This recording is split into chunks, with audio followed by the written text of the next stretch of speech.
Hello my dear students. In previous video I have discussed about the second PUC chemistry syllabus as well as question paper pattern.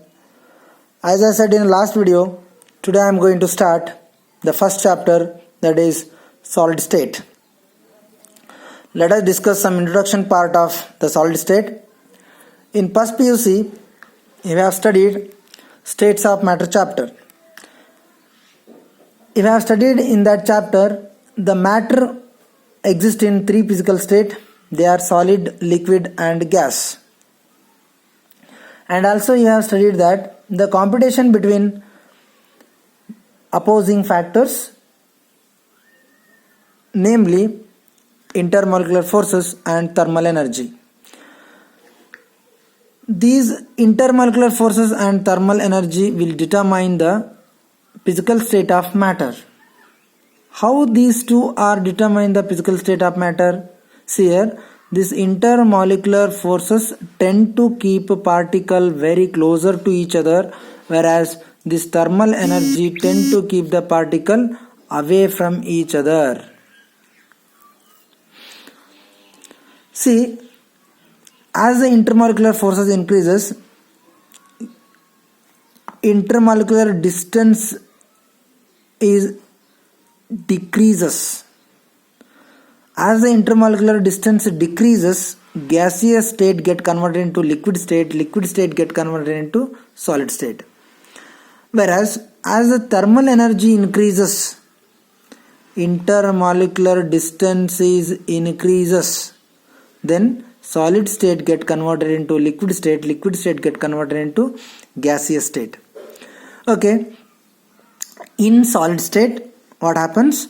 Intermolecular forces predominates over thermal energy.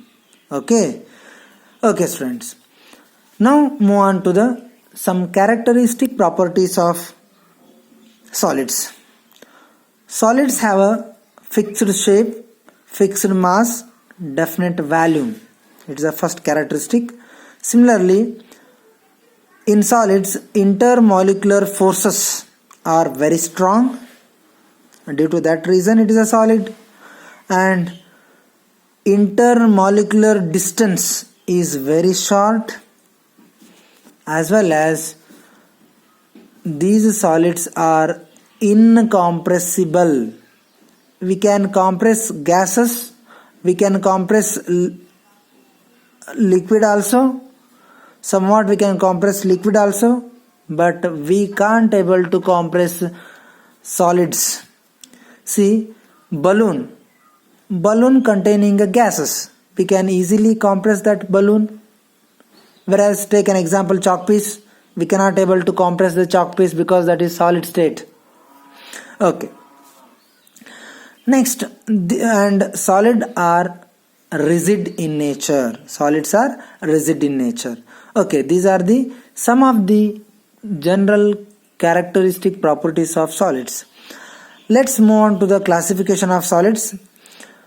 See here, based on the nature of order of arrangement of constituent particles in a solids, we can classify into crystalline solid and amorphous solids. Then what do you mean by crystalline solid? These are the solids whose constituent particles are arranged in a definite order. Means it has a regular order arrangement of constituent particles are called crystalline solids. What do you mean by crystalline solids? The solids whose constituent particles are arranged in a definite order are called as crystalline solids. Example, sodium chloride, zinc sulfide, quartz, naphthalene, benzoic acid. So these are the examples of crystalline solids. Then amorphous solids. And what do you mean by amorphous solids? These are the solids whose constituent particles are not arranged in an order are called amorphous solids. Example, glass, rubber, plastic, Teflon, cellulose, PVC. These are the examples of amorphous solids. So let us see the difference between the crystalline solids and amorphous solids. So as I said, definition, that is the first difference. So crystalline solids have a definite characteristic geometrical shape, whereas amorphous solids have an irregular shape. The shape means, see here, so definite shape means this is a regular shape. This regular shape present in a crystalline solids. Amorphous solids irregular shape means this is irregular shape in amorphous solids. This is the arrangement in amorphous solids. This is the arrangement in crystalline solids. So next second difference, they have sharp melting points, whereas amorphous solids have melt over a range of temperature. Okay. Next, third difference, crystalline solids have definite heat of fusion, but amorphous solids, they do not have definite heat of fusion. Next difference, crystalline solids are anisotropic in nature, whereas amorphous solids are isotropic in nature. Then what do you mean by anisotropic in nature? Anisotropic nature means some of the physical properties such as conductivity, refractive index have different value when measured along the different direction. Means example, see here. So this is the arrangement in crystalline solids. See, I am measuring the physical properties in this direction as well as in this direction. If I measure the physical properties such as the conductivity and refractive index, I will get a different value. I will get different values in this direction and in this direction. I will not get a same values in all the direction. Here I will get one value. Here I will get another value. Hence, this type of substance are called as anisotropic in nature. Anisotropic means some of the physical properties such as conductivity, refractive index have different values when measured along the different direction. That is called as anisotropic. Then what do you mean by isotropic? The amorphous solids are isotropic in nature. Then isotropic means some physical properties such as conductivity, refractive index have same values when measured along the different direction. If we measure these physical properties in a different direction, we will get the same values. That is called as isotropic in nature. Okay. Next difference, the crystalline solids are true solids, whereas amorphous solids are pseudo solids. These are called as pseudo solids or supercooled liquids. Why we called it as a supercooled liquid or pseudo solids? Because these amorphous solids having the tendency to flow like a liquid. Hence, it is called as a pseudo solid or supercooled liquids. Then they may ask in exam, what do you mean by pseudo solids or supercooled liquids? Then what do you mean by it means these amorphous solids have the tendency to flow like a liquid slowly. Hence, these are called as amorphous solids. Okay, next. Another character difference, crystalline solids have a long range order. Amorphous solids have short range order. Order is here long range order will be there, here short range order will be there. Examples, as I said before already, sodium chloride, quartz, cesium, chloride, copper, zinc, etc. Whereas the examples of amorphous solids are glass, plastic, sulfur, starch, rubber, etc. So these are the difference between the crystalline solids and amorphous solids. Okay, let's move on to the classification of crystalline solids. Classification of crystalline solids. So how we will classify these crystalline solids? So based on the nature of constituent particles and nature of bonding force, based on this we can classify these crystalline solids. So crystalline solids can be classified into four types: molecular solids, ionic solids, covalent solids and metallic solids. Once again I'll repeat, crystalline solids are classified into four types: molecular solids, ionic solids, crystalline solids, metallic solids. These molecular solids again classified into three types: non-polar molecular solids, polar molecular solids, hydrogen bonded molecular solids. So then what do you mean by molecular solids? What do you mean by molecular solids? So these are the solids in which the constituent particles are held together by weak attractive force, are called as molecular solids. Once again I'll repeat, these are the solids in which the constituent particles are held together by weak attractive force, are called as molecular solids. And there are three types. As I said already, there are three types. One is non-polar molecular solids, polar molecular solids and hydrogen bonded molecular solids. Then what do you mean by non-polar molecular solids? Non-polar molecular solids, these are made up of atoms or molecules formed by non-polar covalent bonds, are called as non-polar molecular solids. In these crystalline solids, the atoms or molecules are held together by dispersion force or London force. Dispersion force or London force. Next, polar molecular solids. Then what do you mean by polar molecular solids? These are the molecular solids made up of polar molecules by covalent bonds, are called polar molecular solids. Example: solid HCl, solid NH3, solid SO2. These are the examples of polar molecular solid. Once again I'll repeat the definition of polar molecular solids. These are the molecular solids made up of polar molecules by covalent bonds, are called polar molecular solids. Example: solid HCl, solid NH3 and solid HCl. Okay.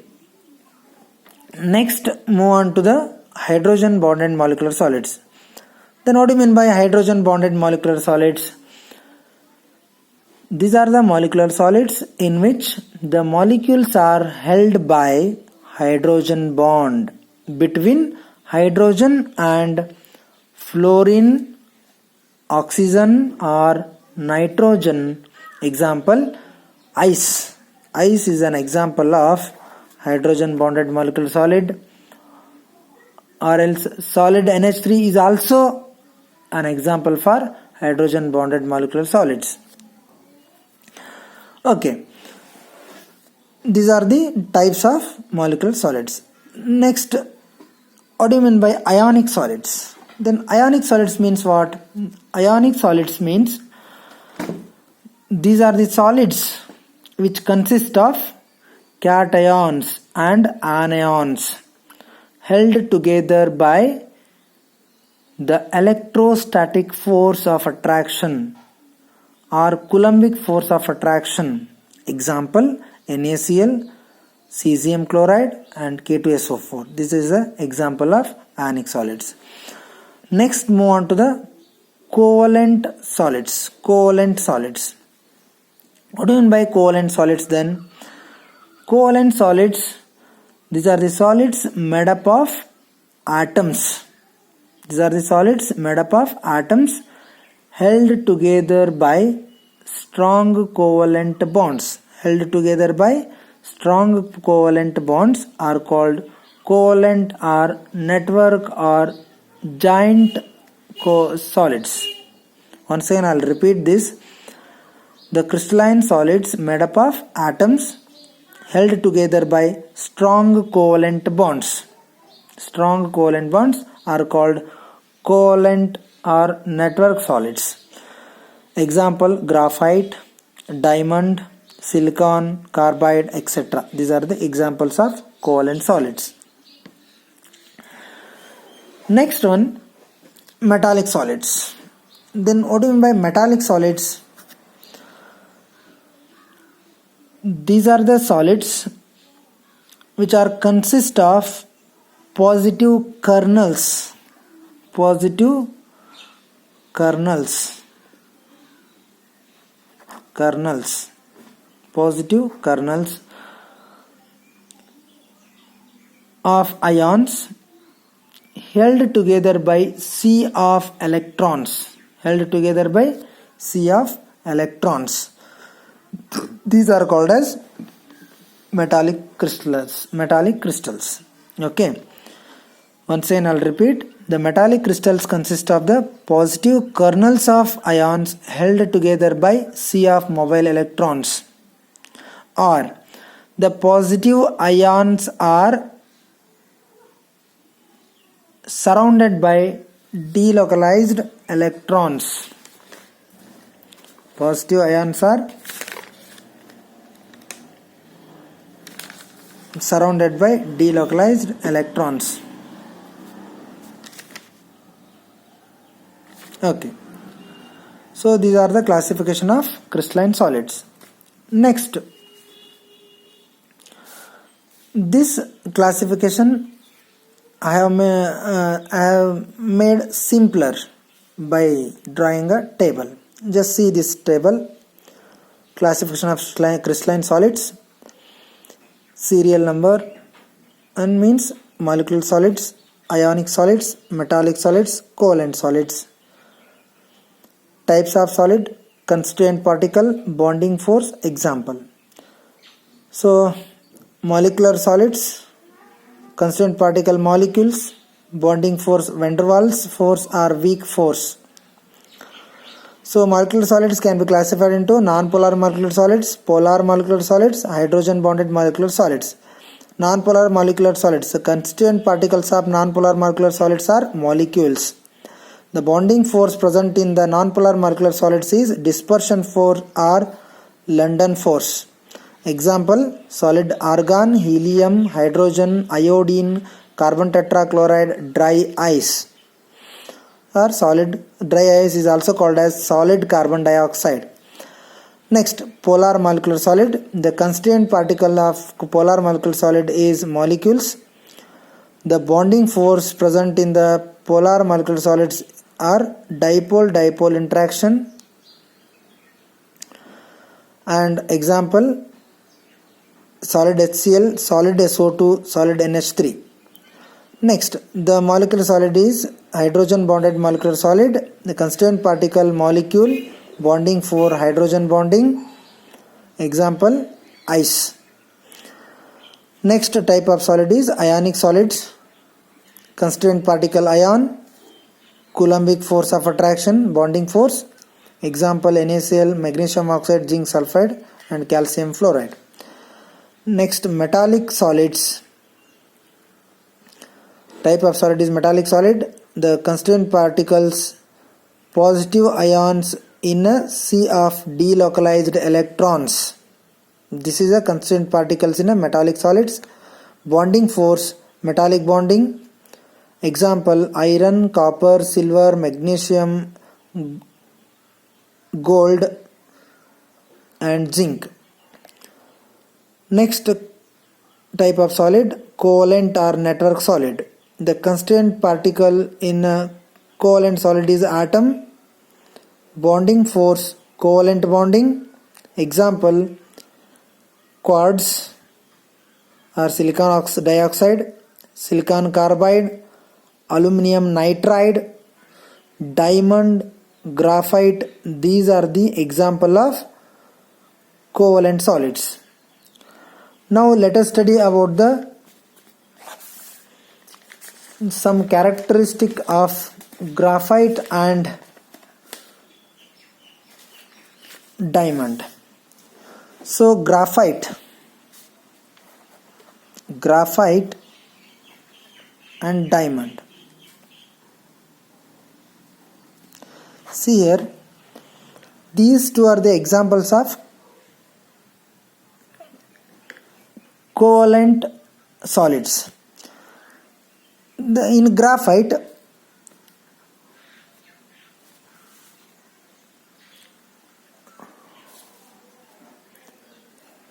carbon atoms are arranged in different layers. In graphite, carbon atoms are arranged in different layers, and each atom is covalently bonded to 3 of its neighboring atom in the same layer, and the fourth valence electron of each atom is present between the different layers,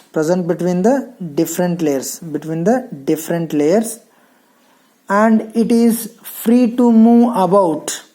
These free electrons make graphite is a good conductor of electricity. It is act as a good conductor of electricity because fourth valence electron of each atom present between the two layer, hence it is free to move about it. Hence it is called as, it is act as a good conductor of electricity. Whereas diamond is a bad conductor of electricity. It is a non-conductor. And one more point, graphite is a soft solid and good solid lubricant. In graphite, carbon atoms are arranged in different layers which can slide one over the other. This makes graphite a soft solid and a good solid lubricant. It is a good solid lubricant. See here, the carbon atoms are arranged in different layers. This layer can slide over this layer. This layer can slide over this layer.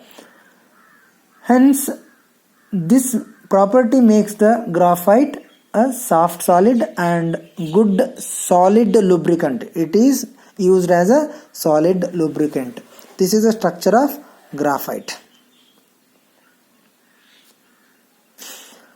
Okay. Thank you, students. Next class I'll discuss some more topics. Thank you.